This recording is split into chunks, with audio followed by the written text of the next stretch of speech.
Buenas tardes, soy el doctor Augusto Vera, médico del staff del Servicio de Gastroenterología de la Clínica Ricardo Palma. Esta tarde vamos a conversar sobre el manejo de los tumores sólidos de páncreas. Esta es una pequeña orientación. Vamos a hablar rápidamente sobre qué es el cáncer de páncreas, cómo hacer el diagnóstico, la ultrasonografía endoscópica y las técnicas de biopsia y los tratamientos que tenemos para complementar las otras terapias que tenemos, ¿no? La incidencia del cáncer de páncreas es particularmente alto dentro de los 60 y 80 años de edad, y lo que se ha visto a nivel mundial es que desde el año 90 hasta el 2017 se ha incrementado en casi 129%, convirtiéndose en la séptima causa de cáncer a nivel mundial. Se cree que para el 2030 debería estar dentro de los 3 primeros, y estos datos se reflejan en todos los países globalmente, ¿no? Los tumores primero se localizan a nivel de la cabeza, en segundo lugar en el cuerpo y luego en la cola. Y generalmente cuando el paciente siente molestias estamos en una etapa avanzada.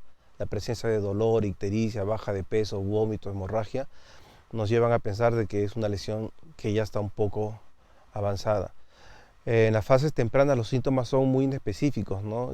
Trastornos digestivos, dolores muy leves, que a veces uno no les presta mucha atención, y cuando la lesión se ubica en la cola es mucho más infrecuente la posibilidad de que den síntomas en forma temprana, ¿no?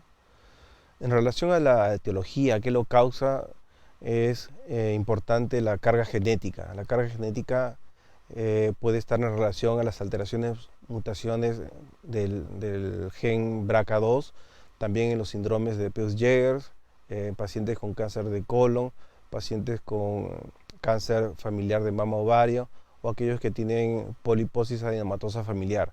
Estos son los pacientes que tienen en forma genética la condición para poder desarrollar un cáncer de páncreas. Pero también hay factores de riesgo que pueden sumarse, como el alcoholismo, la diabetes mellitus de inicio tardío, personas de 65, 70 años que inician con diabetes, pacientes con pancreatitis crónica, pancreatitis hereditaria, fumadores pesados, la dieta altas en grasas y proteínas de origen animal. Estos son factores que a veces sumados pueden condicionar la presencia de estos tumores, ¿no? Los riesgos ocupacionales están todavía muy discutibles, pero también hay que tomarlos en cuenta, ¿no? En cuanto al diagnóstico, nosotros tenemos como primera herramienta la ecografía abdominal convencional. La ecografía es una herramienta rápida, al alcance de todos y de bajo costo, pero depende mucho del tamaño del tumor. La tasa de detección de tumores menos de 2 centímetros baja al 50%, pero cuando la lesión es evidente, la ecografía es una buena herramienta que nos permite ya orientar alguna estrategia o examen posterior, como es la tomografía. La tomografía es el examen ideal para la detección y estadificación de los tumores de páncreas porque tienen alta resolución, tienen alta sensibilidad, inclusive para los tumores menores de 2 centímetros. Tienen un sistema de perfusión controlada que permite hacer llegar el contraste al tumor, de tal forma que si nosotros vemos una lesión, una mancha que no es bien delimitada, con estas técnicas de perfusión se logra hacer que capte el contraste y definir que es un tumor maligno, ¿no? Es un problema cuando hay insuficiencia renal o alergias al yodo. En ese caso los pacientes tienen que ser evaluados mediante una resonancia magnética nuclear. Esta también tiene una muy buena sensibilidad y especificidad en detectar estas lesiones, y este examen nos agrega un apoyo más, que son las técnicas de difusión. Eso quiere decir que al encontrar una lesión y si el contraste no lo pinta bien, al hacer la técnica de difusión, si esto no restringe a la difusión, o sea, si permanece en color negrito, eso quiere decir que es una lesión sospechosa de un tumor maligno, ¿no? Si esta lesión no se pintara, nosotros podríamos sospechar de que esta lesión es inflamatoria o de cualquier otra etiología más benigna, ¿no?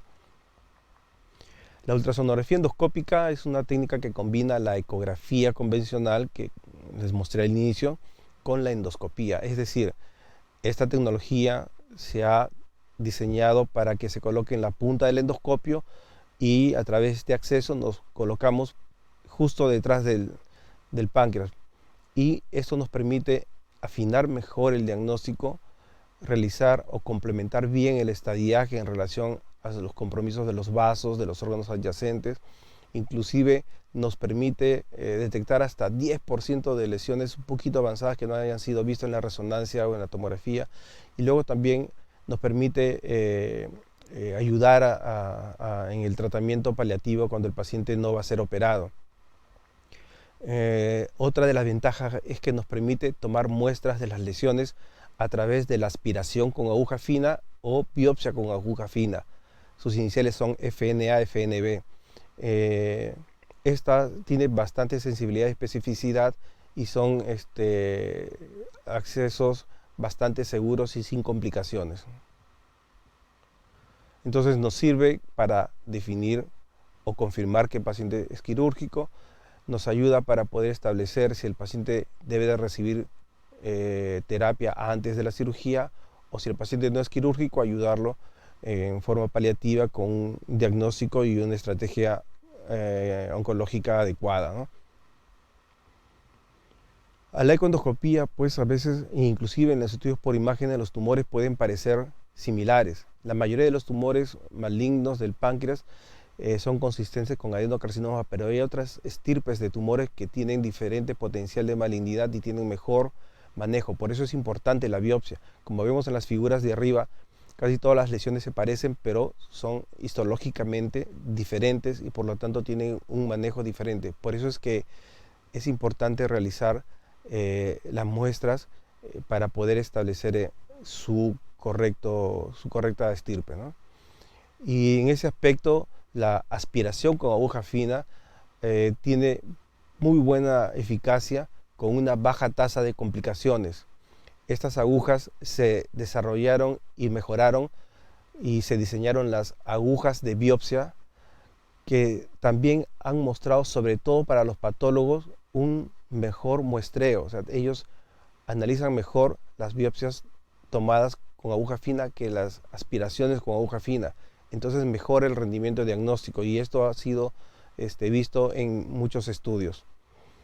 En relación al tratamiento paliativo en el cáncer de páncreas, lamentablemente, y eso ocurre con casi todos los tumores del tracto digestivo, el 80% de los pacientes llegan en etapa avanzada y la sobrevida depende mucho del estadio en que estén. Estadio 3, estadio 4 tienen no mayor de 12 meses de sobrevida.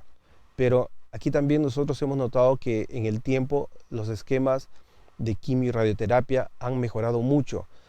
Nosotros también, como hemos estado describiendo, los equipos endoscópicos también han mejorado y se han diseñado accesorios que permiten una mejor efectividad y nos permite incrementar, sumando estos dos, nos permite incrementar la sobrevida y la calidad de vida del paciente. Esos pacientes deben de tener un manejo multidisciplinario para poder establecer mejores esquemas de quimioterapia, de radioterapia y los mejores dispositivos para evitar complicaciones a futuro. ¿Y cuáles son las complicaciones que podemos ver? Este es un esquema de la unión entre el estómago, el páncreas y las vías biliares. En esta zona es donde por lo general se presentan casi el 70% de los tumores y en los estadios 3, 4 generalmente se presentan casos de obstrucción biliar, podemos presentar dolor abdominal, que muchas veces es el síntoma que nos lleva al diagnóstico. También cuando crece mucho obstruyen el duodeno, también comienza a funcionar el páncreas, comienza a funcionar mal el páncreas y se produce la insuficiencia pancreática. Se ha descrito también que los pacientes pueden presentar depresión severa y en algunos casos, cuando el tumor es muy grande, hemorragia digestiva. Desde el punto de vista endoscópico, nosotros podemos manejar la obstrucción biliar, podemos manejar el dolor, podemos manejar la obstrucción duodenal y eso lo hacemos a través de unos dispositivos diseñados para poder poner un tutor, un bypass a través del tumor. Cuando el paciente es quirúrgico a corto plazo, por lo general usamos unas prótesis plásticas un poco delgadas que tienen una vida útil de 4 a 6 meses máximo, pero se supone que en ese periodo el paciente va a ser operado. pero si el paciente va a recibir quimioterapia por un tiempo más prolongado, a veces hay pacientes que reciben un año, año y medio, o pacientes que no vayan a ser ya tributarios de cirugía, nosotros podemos colocar las prótesis metálicas como estamos viendo en el video de abajo.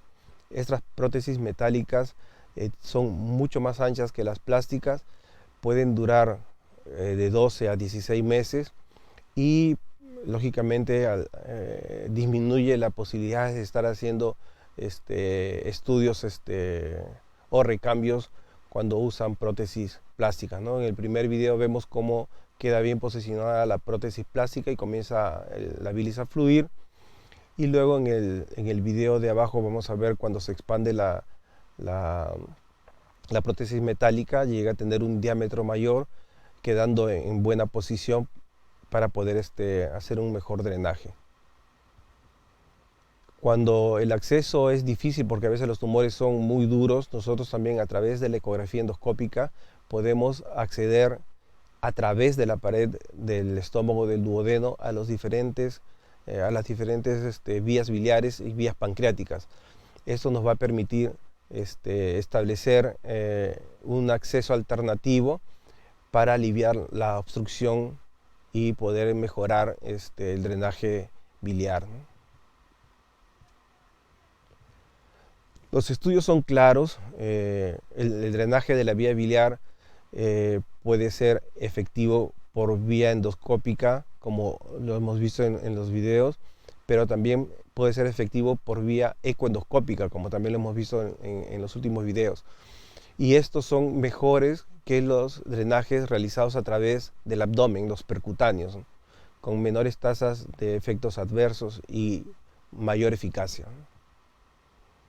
En relación al dolor abdominal, ya en el año 1957 se describió la neurolisis del plexo celíaco. Eso quiere decir bloquear la emergencia de los nervios que llevan el dolor desde estas zonas pancreáticas.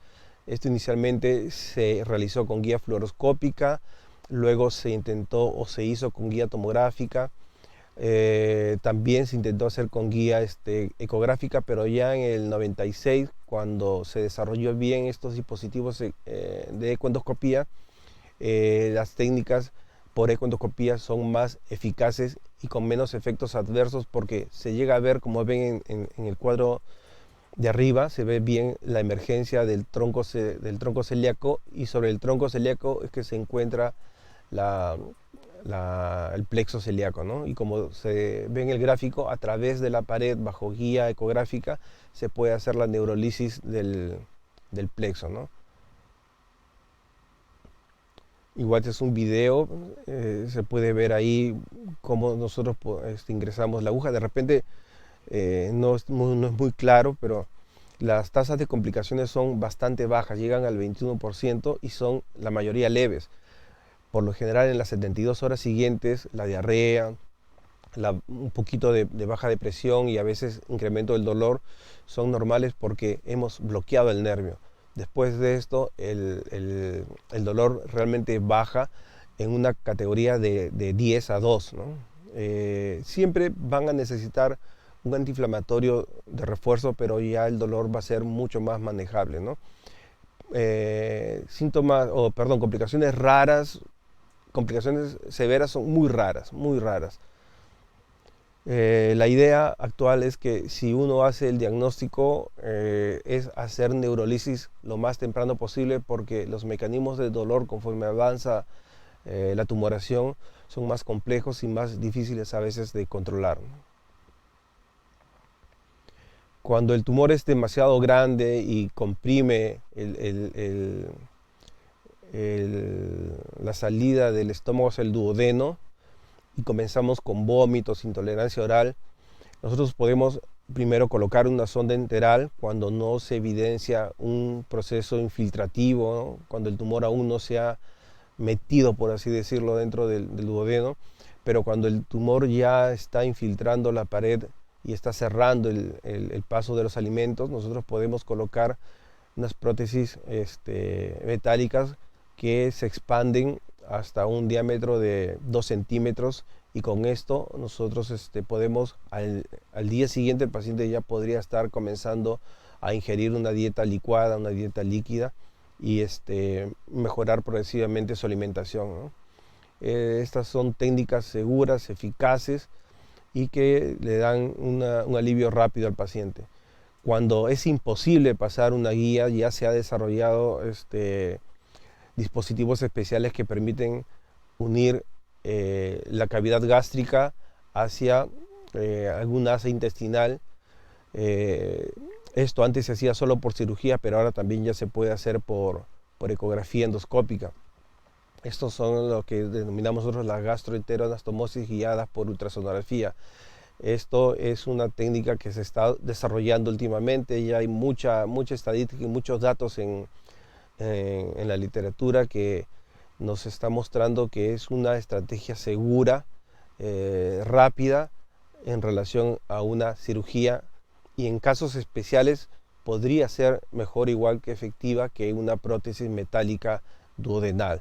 Entonces, esto va a permitir a los pacientes que puedan comer, como les comenté, rápidamente, ¿no?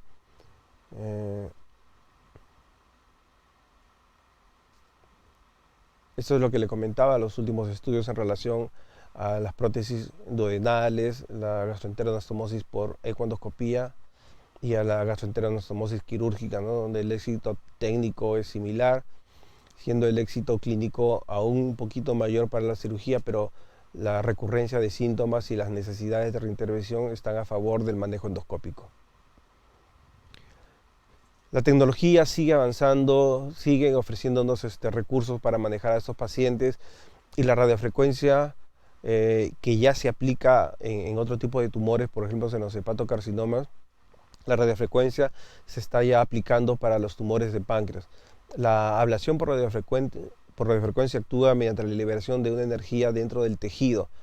Esto hace que se liberen componentes celulares que atraen, que atraen células productoras de antígenos para que puedan mejorar la inmunidad local y controlar el crecimiento del tumor. Las complicaciones son bastante leves, pero tiene sí un impacto clínico, porque las prótesis duran más, cuando se usa en vía biliar la bilirrubina baja rápido y controla el crecimiento tumoral. También se está usando la radiofrecuencia para bloquear los plexos nerviosos. Este es un caso que hemos hecho acá en la clínica, es una radiofrecuencia por ecoendoscopía. Vemos en el primer cuadro que está el tumor, esa mancha negrita, luego vemos la línea blanca, que eso es la aguja de radiofrecuencia, y luego finalmente en el último cuadro de la derecha vemos que después de haber hecho la aplicación de la radiofrecuencia, el tumor se torna un poco más plomo de lo que antes se veía negro, ¿no? Esto es un tratamiento efectivo. Este es otro caso donde se hizo radiofrecuencia, pero por vía endoscópica. En estos casos generalmente uno usa esta técnica para poder luego colocar la prótesis metálica y poder ampliar más su patencia, su duración, porque estas prótesis metálicas, si bien es cierto son más anchas, pero también pueden tener crecimiento tumoral dentro de ellas, ¿no? Entonces volver a obstruirse. Entonces lo primero que nosotros hacemos es usar la radiofrecuencia, y estamos introduciendo el catéter de radiofrecuencia, y cada marca de esas va a emitir una onda de calor que va a permitir ampliar el área de salida y poder poner la prótesis metálica con una mejor patencia, ¿no? Entonces, en conclusión, podemos decir que en relación al diagnóstico, la herramienta por imágenes que más nos va a ayudar es la tomografía, porque nos permite diferenciar bien si esta lesión puede o no ir a una cirugía. Cuando sea necesario, complementaremos con resonancia.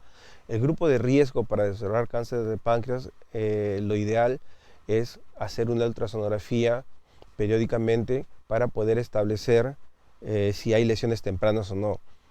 Recordar que la ultrasonografía puede detectar hasta un 10% de casos de enfermedad avanzada no vistas en estudios de tomografía y resonancia. Y esto porque las micrometástasis, las lesiones metastásicas menores de 10 milímetros a veces no son bien observados en estos estudios. Lo que sí puede verse acá también, pequeñas colecciones o líquidos tumorales también se pueden ver mejor acá. Y definitivamente hacer ecoendoscopía después de un diagnóstico por imágenes es muy importante porque nos permite establecer el diagnóstico histológico y definir frente a qué estirpe de tumor estamos para poder orientar el tratamiento. En ese contexto, la ultrasonografía se muestra como una estrategia altamente efectiva, no solamente en el diagnóstico, sino en establecer el estadiaje y en el manejo paliativo de los tumores de páncreas. Toda esta tecnología la tenemos nosotros en la clínica y se la ofrecemos para mejorar su respuesta a las terapias oncológicas, ¿no? Muchas gracias. Estamos atentos a sus preguntas.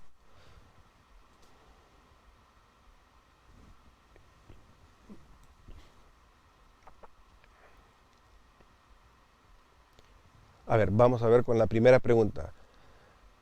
El dolor viene cuando ya no hay nada que hacer. ¿Cómo prevengo este tipo de cáncer? Realmente lo ideal es hacerse siempre un chequeo preventivo. La idea de visitar al médico no es cuando uno se siente mal, sino para establecer cómo estoy yendo. Entonces, lo que nosotros recomendamos es que haya una evaluación anual donde nosotros veamos cómo está su estado metabólico, cómo están sus pruebas hepáticas, hacer una ecografía, porque como hemos visto la ecografía es bastante útil, pero prevenirlo es la mejor prevención es acudir al médico cuando hay pequeñas molestias digestivas o periódicamente, por lo menos una vez al año, hacerse sus controles ecográficos y de sangre, ¿no? ¿Qué implica un páncreas graso? Se puede tratar el páncreas graso, al igual que el hígado graso, es una alteración de la estructura debida a una mala alimentación. Una dieta rica en carbohidratos, azúcares, dulces. Por lo general, esto se transforma en grasa y se adhiere al hígado y al páncreas. Generalmente nosotros con una buena dieta, actividad física, podemos nosotros controlar esto. No hay pastillas para mejorar o para eliminar la grasa del páncreas, ¿no? ¿Con qué signo y síntoma yo solicitaría una tomografía? Es una pregunta interesante, porque muchos pacientes vienen y piden una tomografía, pero recuerden que hay lesiones menores de 2 centímetros que pueden no verse en una tomografía. Lo ideal es acudir a su médico gastroenterólogo ante cualquier molestia digestiva que tenga para poder establecer, de acuerdo a su edad, a sus factores de riesgos y a los factores familiares, si es que está dentro del grupo que se beneficiaría iniciar la evaluación de frente con una tomografía. Lo ideal siempre es acudir a su médico. Tenemos otra pregunta. A ver, aquí tenemos una pregunta.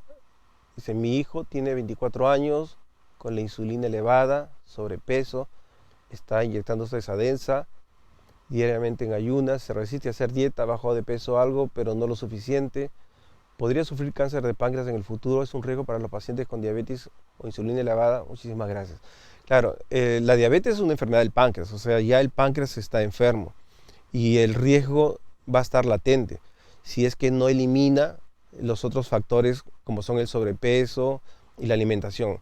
Yo creo que lo más adecuado para el manejo de su hijo es que se ponga en contacto con nosotros, nos busque para poder conversar bien con él, conversar también con su endocrinólogo, porque esto es un tema ya de manejo multidisciplinario. No hay una especialidad que pueda ofrecerle la seguridad de que no le va a pasar nada a su hijo. Lo ideal es que estemos juntos en eso. ¿Qué posibilidad de riesgo? A ver, aquí hay otra paciente. ¿Qué posibilidad de riesgo es para un paciente con Guillain-Barré de 3 meses? Avanza pancreatitis muy poco, controla. Ya, el Guillain-Barré es una enfermedad infecciosa. No está dentro de los factores de riesgo para desarrollar cáncer de páncreas. Yo creo que por ahí quédese tranquila.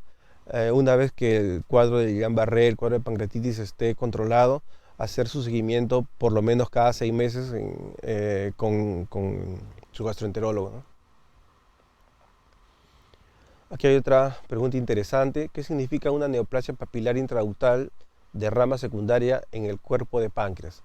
Bueno, hoy día hemos conversado sobre los tumores sólidos del páncreas, pero los tumores en el páncreas también pueden ser quísticos.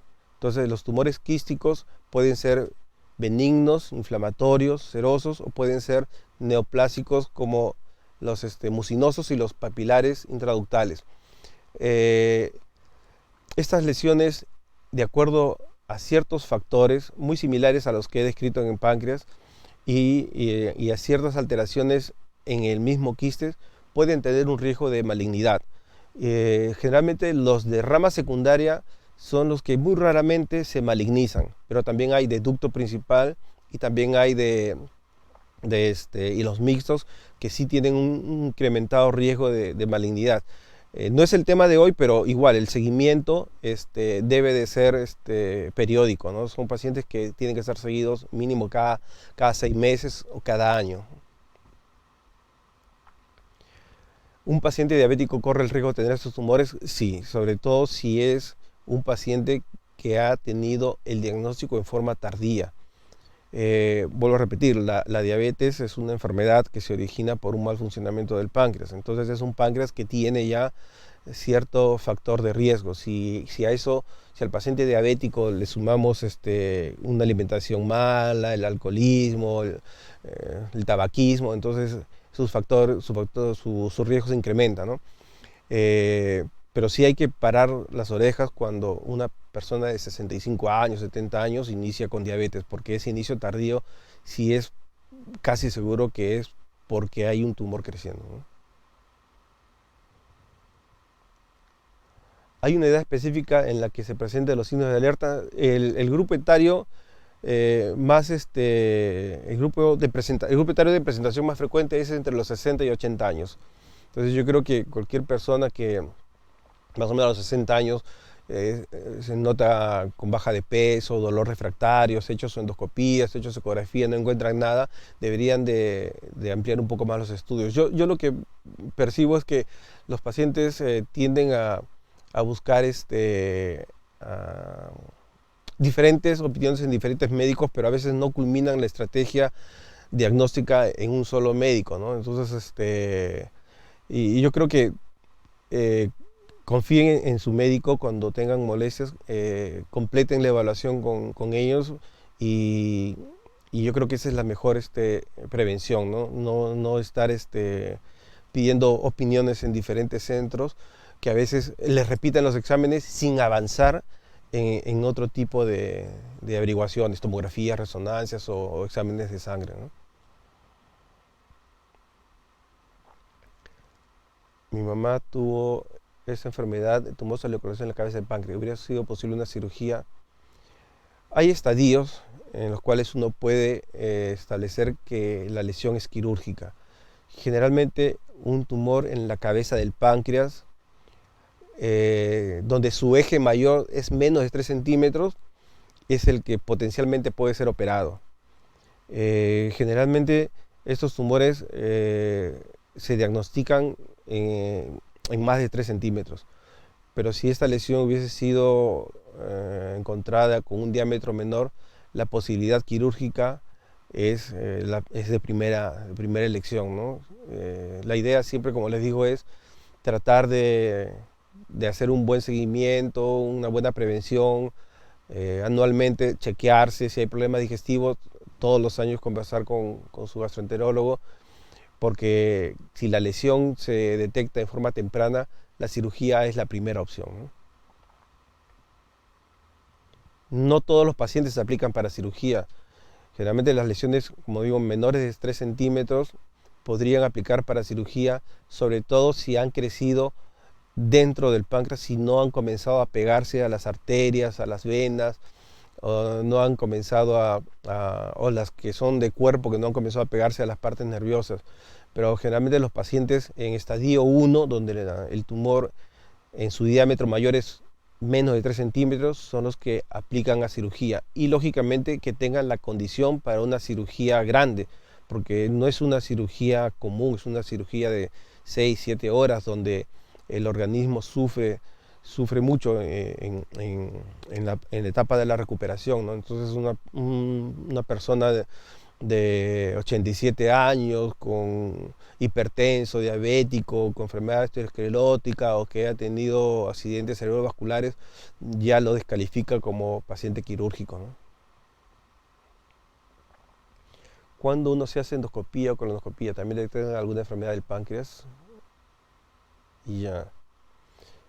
La endoscopía y la colonoscopía son procedimientos que tienen una visión muy buena para ver dentro de las vísceras, pero no para ver a través de ellas. La ventaja de la ecografía es que nosotros podemos ver a través de las paredes del tracto digestivo y por eso es que podemos ver el páncreas.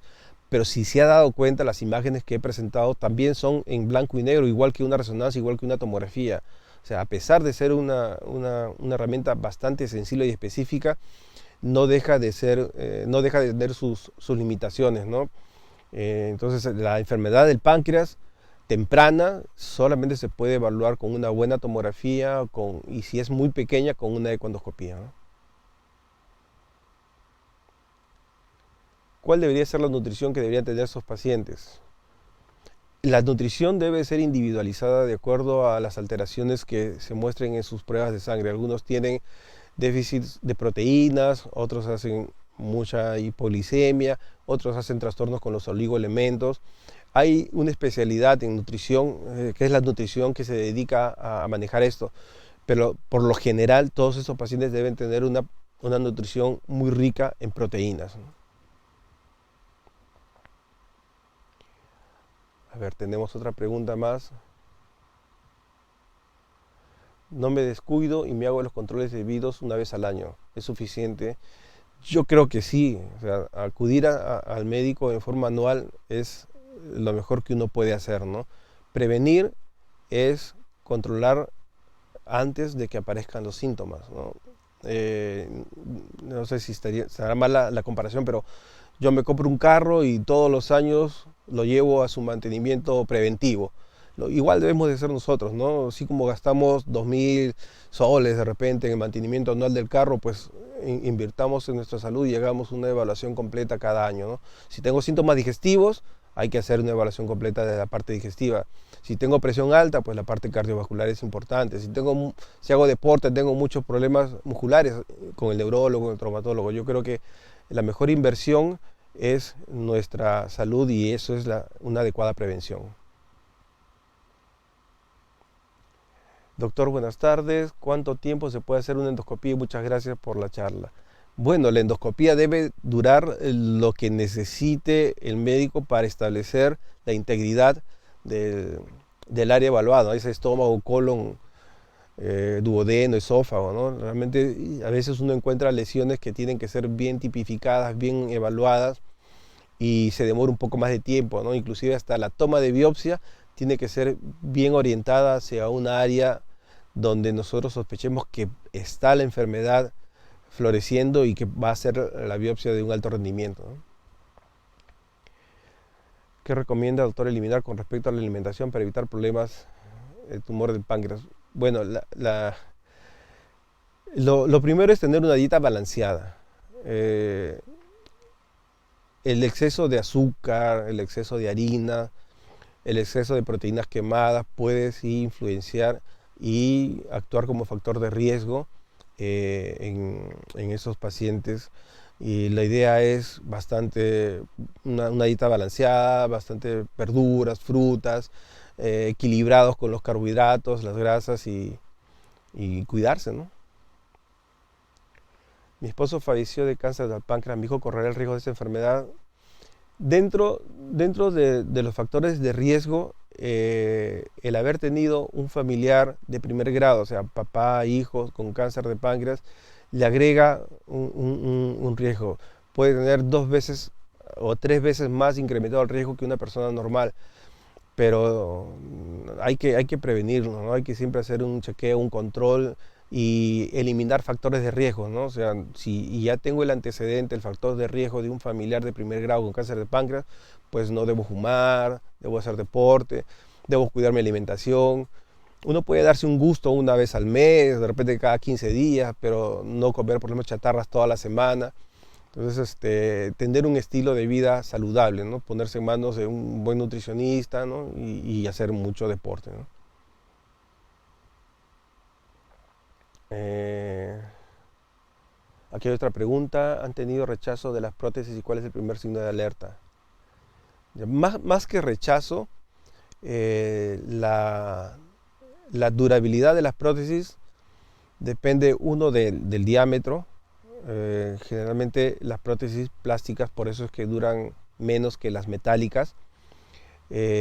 Cuando la bilis que tiene el paciente es una bilis muy densa, muy cargada de colesterol, de cristales biliares, entonces esa bilis ya no es fluida como el agua, sino es un poco densa como la miel.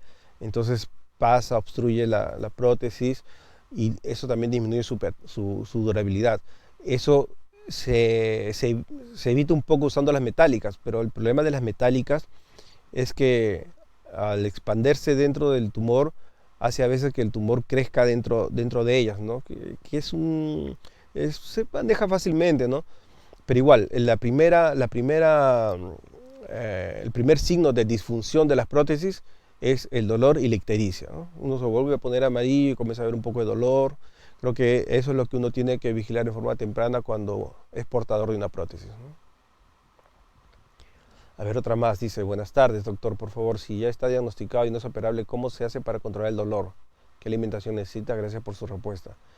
Bueno, lo que hay que tratar de hacer es manejar el dolor con lo que tenemos en forma estándar, pero ver si es tributario de realizar una neurolisis del plexo celíaco, ¿no? La neurolisis del plexo celíaco de repente no lo va a hacer que deje los antiinflamatorios, pero sí va a mejorar la tolerancia al dolor, ¿no? El dolor puede bajar de 10 a 3 y esto lógicamente va a mejorar también su tolerancia, ¿no? Entonces la neurolisis, como les comenté, de ser posible hacerla de forma temprana es lo ideal, porque conforme avance el tumor, los mecanismos del dolor son más complejos y más difíciles de manejar. Y la alimentación, pues tiene que ser una alimentación balanceada, con muchas proteínas y que pueda mejorarles o mantener su estado nutricional, ¿no? Doctor, buenas noches. En mi experiencia he visto que la mayoría de casos de cáncer de páncreas no se cura o estoy equivocado. Claro, el problema, como mencioné, es que casi el 80-85% de los pacientes con tumores de páncreas llegan en estadio avanzado, estadio 3-4. Entonces, bajo ese principio es que muchos de los pacientes no son quirúrgicos. Y esto es igual en cualquier parte del mundo, independiente de los sistemas de salud que haya. Porque es como repito, muchos pacientes esperan a tener molestias para ir al médico. Entonces, un chequeo preventivo anual es lo que se debía, porque si el cáncer de páncreas se detecta de 1 centímetro y medio, la cirugía es curativa. Aquí el término curar es bien controversial porque si ha desarrollado cáncer de páncreas es porque o es un problema genético o porque hay factores que han contribuido a esto, ¿no? Entonces, el cáncer es una enfermedad sistémica, está en nosotros. Entonces, por más que se haya curado, por eso es que siempre hay un control periódico, los pacientes tienen que tener siempre presente de que pueden desarrollar nuevamente lesiones de tipo tumorales, ¿no? Cuando habla de alcoholismo, debemos entender persona alcohólica o también se refiere a un bebedor social. Bueno, ahí el asunto es que a veces nosotros somos subjetivos con la calificación del bebedor social, ¿no? Este, Uno puede tomar los fines de semana, pero no todos los días, ¿no? Uno puede tomarse una cerveza el fin de semana, pero no todos los días una cerveza. Entonces yo creo que la graduación ni la frecuencia es tan importante como la capacidad del organismo, como la capacidad de respuesta del organismo, ¿no? Uno no sabe realmente cómo el organismo va a responder a esa carga alcohólica, ¿no? Es bastante difícil establecer un promedio para decir, con esto usted es alcohólico, ¿no? Yo creo que es un tema más complejo y que fácilmente sería un tema de conversación en un caso en vivo, ¿no? Más adelante, ¿no? ¿La ausencia de vesícula da lugar a posible cáncer de páncreas? No, no, no. La vesícula cuando se saca es porque está enferma y no es factor de riesgo para desarrollar cáncer de páncreas. Doctor, cuando hay insuficiencia severa exocrina en pancreatitis crónica se puede tratar y evitar el cáncer. La pancreatitis crónica es un factor de riesgo para el desarrollo de cáncer de páncreas. Pero que lo tenga no quiere decir que, pero que tenga pancreatitis crónica no quiere decir que va a tener cáncer. La mejor opción en estos casos es estar cerca de su gastroenterólogo, monitorizar la enfermedad, hacer esos estudios por imágenes, porque sería mentirles decirle que nunca va a tener, ¿no? Siempre está la posibilidad latente, ¿no? ¿Cómo diferenciar cuando el dolor es del páncreas? El dolor del páncreas es un dolor típico. Cuando es por inflamación severa del páncreas, es como si uno le pusieran una correa y se la ajustaran a nivel por encima del ombligo. Es un dolor muy opresivo, muy intenso que se irradia a la espalda.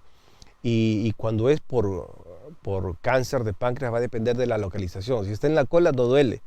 Si está en el cuerpo sí duele mucho hacia la parte posterior. Y si está orientado hacia la cabeza, aparte de doler hacia la espalda, va a doler hacia el lado derecho, por debajo, en lo que corresponde al hipocondrio derecho, ¿no? Y en estos casos, cuando hay dolor, se va a asociar a ictericia, pero casi siempre el dolor asociado a baja de peso, sin explicación, o sea, sin haber hecho dietas, sin haber estado haciendo regímenes alimentarios excesivos, es para parar las orejas, ¿no? Ya como última pregunta, tenemos acá, ¿todos los tumores se vuelven cáncer de páncreas? ¿Cuánto tiempo puede pasar? ¿Es hereditario? Muchas gracias por su respuesta. Ya, los tumores, en concepto general, pueden ser malignos o benignos. Pueden haber tumores benignos también del páncreas, pero ahora nos hemos nosotros enfocado más en los tumores malignos, que son los que debemos nosotros tratar de prevenir. En ese contexto, todos los tumores de los que hemos hablado pues son cáncer. De los tumores benignos podemos tener neoplasias serosas, que son bien raros de que se malignicen. Tenemos los tumores sólido-quísticos, que también son muy raros que se malignicen. Pero en relación a los tumores de los que hemos conversado, todos son malignos, ¿no? ¿Cuánto tiempo puede pasar? Es difícil establecer desde cuándo uno ha tenido el tumor, es difícil.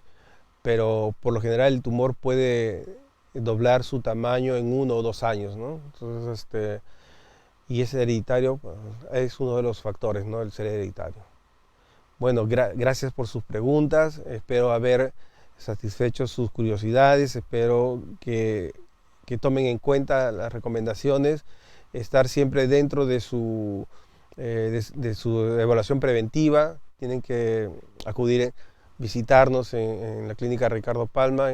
Nosotros, como hemos mostrado en la charla, tenemos todos los recursos necesarios para poder complementar la terapia que requieran, hacer el diagnóstico en forma temprana y poder ayudarlos. Muchas gracias.